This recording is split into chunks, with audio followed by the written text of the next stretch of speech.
नमस्कार साथियों, मेरा नाम है आर के सिंह। संस्कृति पीसीएस यूट्यूब चैनल के मध्य प्रदेश श्रृंखला में आप सभी का स्वागत है। आज के एपिसोड में हम जिस टॉपिक की चर्चा करने वाले हैं वो है राज्य निर्वाचन आयोग यानी स्टेट इलेक्शन कमीशन की आज हम बात करेंगे और उससे जुड़ी हुई जो भी महत्वपूर्ण जानकारी है जो आपकी परीक्षा में पूछी जा सकती है उस पर हम एक एक करके संक्षिप्त रूप से बात करेंगे। देखिए, अगर हम राज्य निर्वाचन आयोग की बात करें तो ये एक स्वायत्त संवैधानिक प्राधिकरण है जो स्थानीय स्वशासन जैसे जो निकाय हैं, जैसे पंचायती राज जो संस्थाएं हैं, शहरी जो स्थानीय निकाय हैं, उनके चुनावों के लिए संचालन के दृष्टिकोण से ये सबसे अहम हो जाती है। और भारत में देखेंगे जो 73वां और जो 74वां संविधान संशोधन अधिनियम 1992 है, उसी के तहत राज्य जो निर्वाचन आयोग है उसकी जो स्थापना है, उसका जो प्रोविजन है, जो प्रावधान है, वो इसके तहत किया गया है। दूसरी बात देखें तो इसकी जो भी स्थापना है, इसकी जो भी इस्टेब्लिशमेंट है, उसकी जो सिफारिश है, ये खास तौर पे एक समिति थी जिसका नाम था गाडगिल समिति। इस गाडगिल समिति के जो भी सुझाव थे उसी के आधार पर किया गया था, जिसने स्थानीय स्तर पे जो भी लोकतंत्र है उस लोकतंत्र को सशक्त बनाने और चुनाव की जो प्रक्रिया है उस प्रक्रिया को निष्पक्ष और पारदर्शी बनाने के उद्देश्य से की गई थी। इससे जुड़े हुए जो भी संवैधानिक प्रावधान है जो आपको जानने चाहिए, उसमें राज्य जो निर्वाचन आयोग है इससे जुड़े हुए जो भी संबंधित संवैधानिक जो प्रावधान है ये भारत के संविधान के भाग 9 यानी जो पंचायती राज है भाग 9 के ए में नगर पालिका और जो भी आर्टिकल 243 के है उससे लेकर 243 जेड ए तक इसका पूरा जो ब्यौरा है वो इसमें दिया गया है। दूसरी बात करें कि जो भी स्थानीय निकाय हैं या इस तरह के जो भी पंचायत नगर पालिकाएं हैं उनके चुनाव को पूरी तरह से स्वतंत्रता या निष्पक्षता या कह सकते हैं कि समय पर कराने की जो जिम्मेदारी है उसी के लिए ये बनाया गया है। इससे जुड़े हुए जो भी महत्वपूर्ण कह सकते हैं जो संवैधानिक जो प्रावधान है उसमें आप देखेंगे कि सबसे महत्वपूर्ण जो अनुच्छेद है वो कौन सा है, ये 243 के है।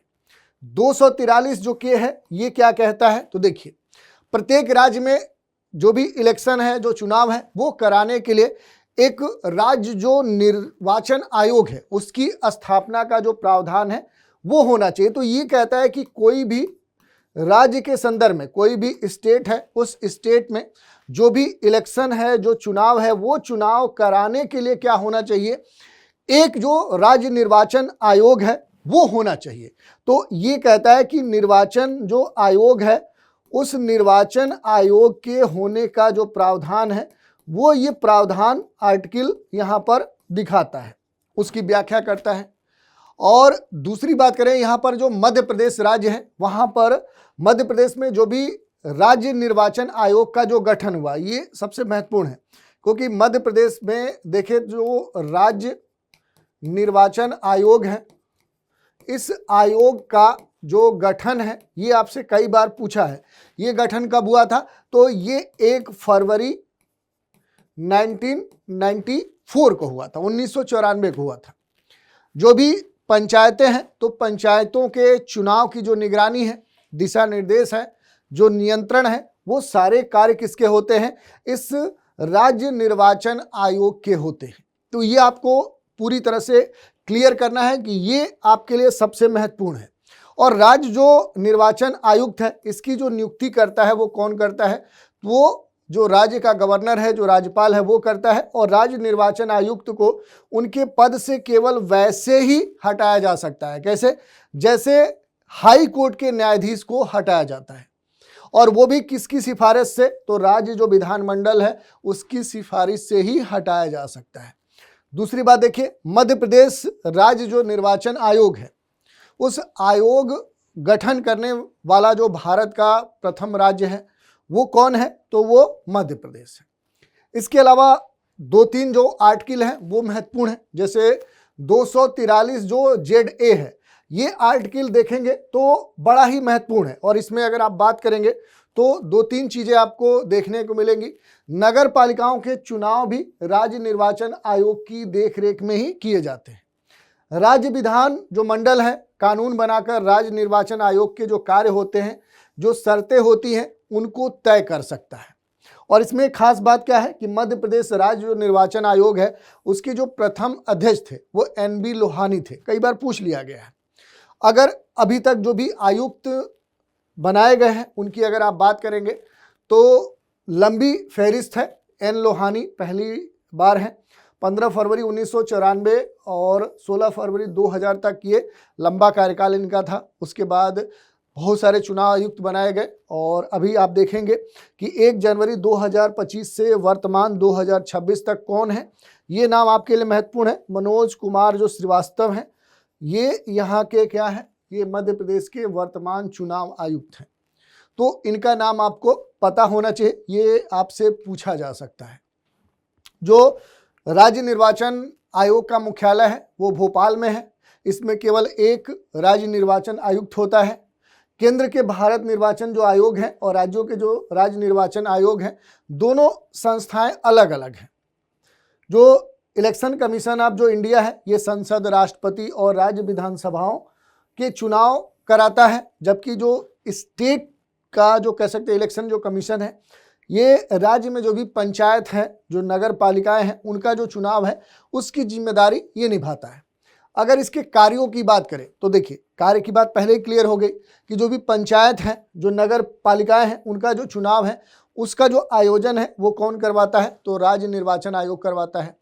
राज्य में जो भी मतदाता सूची है वो मतदाता सूची, वोटर जो लिस्ट है वो तैयार करवाता है। अगर अधूरा है तो उसे अद्यतन करता है, जैसे SIR अभी चल रहा है। चुनाव कार्यक्रम जो भी घोषित करने की बात है, चुनाव जो आचार संहिता है वो यही आयोग लागू करता है। और इसके अलावा अगर आप देखेंगे तो स्वतंत्र और निष्पक्ष जो चुनाव है उसे भी कराने की जो जिम्मेदारी है वो इसी की है।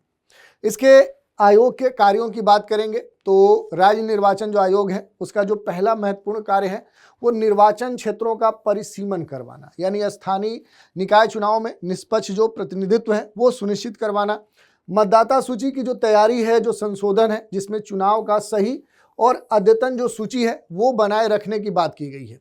इसके अलावा देखेंगे तो कई सारे जो कार्य हैं वो इसके हैं, जैसे आरक्षण व्यवस्था का निर्धारण, अनुसूचित जो जातियां हैं, जो जनजातियां हैं, अन्य जो पिछड़े वर्ग हैं, उनके लिए जो भी सीटों का आरक्षण है वो सुनिश्चित करना। जो विवाद निपटान की बात है वो उम्मीदवारों की जो अयोग्यता है उसके साथ अन्य जो चुनाव संबंधित विवाद हैं उनके समाधान की बात करता है। और वित्तीय जो सिफारिशें हैं, जिसमें स्थानीय जो निकाय हैं उनको आवंटित वित्तीय जो शक्तियां हैं, जो संसाधनों के संबंध में जो भी सुझाव है वो यही देता है। और राज्यपाल को भी सलाह देने का काम करता है, क्योंकि चुनावों के संचालन के साथ जो भी व्यवस्थाएं हैं, उनसे संबंधित जो भी मामले हैं उन पर ये राज्यपाल से सलाह दे सकता है, ले सकता है। दूसरी बात देखिए, यहाँ पर जो भी राज्य निर्वाचन आयोग है उससे संबंधित कुछ महत्वपूर्ण दिक्कतें हैं, कुछ चुनौतियां हैं। जैसे स्थानीय जो निकाय चुनाव है उनमें जो लेट लतीफ़ी की बात है, क्योंकि राज्य जो सरकारें उनके द्वारा जो भी आरक्षण रोस्टर जो प्रकाशित है वो करने में देरी के कारण चुनाव समय पर नहीं हो पाते हैं। जैसे आप देख सकते हैं बहुत सारे राज्यों में ये स्थिति देखने को मिलती है। दूसरी जो समस्या है वो नियुक्ति प्रक्रिया और उसकी स्वतंत्रता को लेकर है, क्योंकि जो आयोग है उसमें सरकारी जो कर्मचारी हैं उनकी जो नियुक्ति है ये आयोग की स्वतंत्रता को क्या करती है, हमेशा प्रभावित करती है। राजनीतिक जो हस्तक्षेप है इसकी संभावना अब धीरे धीरे बढ़ गई है, तो इस तरह की चुनौतियां देखने को मिल रही हैं। इसके अलावा आप देखेंगे जो भी प्रशिक्षित मानव संसाधन है उनकी कमी की समस्या है, मतदाताओं की जो उदासीनता है, क्योंकि शहरी स्थानीय जो भी निकाय के चुनाव हैं उनका जो मतदान प्रतिशत है वो ग्रामीण क्षेत्रों से या रूरल रीजन से अधिक देखने को मिलता है। अस्पष्ट जो कानूनी व्यवस्था है, क्योंकि राज्य जो सरकारें हैं उनके साथ खास तौर पे विवाद उत्पन्न होने का जो मुख्य कारण है वो कानून पर बहुत क्लैरिफिकेशन न हो पाना। परिसीमन में जो भी सीमाएं हैं उससे जुड़ी बहुत सारी दिक्कतें हैं। तो इस तरह की जो दिक्कतें हैं वो आयोग के सामने बनी हुई है। सुधार की बात करेंगे तो सुप्रीम कोर्ट की टिप्पणी आई थी 2006 में कि जो भी स्टेट इलेक्शन कमीशन है उनको इलेक्शन कमीशन ऑफ इंडिया के समान क्या बनाया जाए, पावरफुल बनाया जाना चाहिए। राज्य सरकारों के द्वारा जो भी आयोग है उसके आवश्यक जो फंड हैं, स्टाफ हैं, जो सहयोग है वो प्रदान किया जाना चाहिए, ये सलाह सुप्रीम कोर्ट ने दी थी। और द्वितीय जो प्रशासनिक सुधार है उस आयोग के तहत कुछ सुझाव भी दिए गए, जैसे स्टेट इलेक्शन कमीशन के जो सदस्य हैं उनकी नियुक्ति के संदर्भ में कहा गया कि इनकी नियुक्ति कोलेजियम के माध्यम से हो, जिसमें मुख्यमंत्री, विधानसभा अध्यक्ष और विपक्ष के जो नेता हैं उन्हें शामिल किया जाए।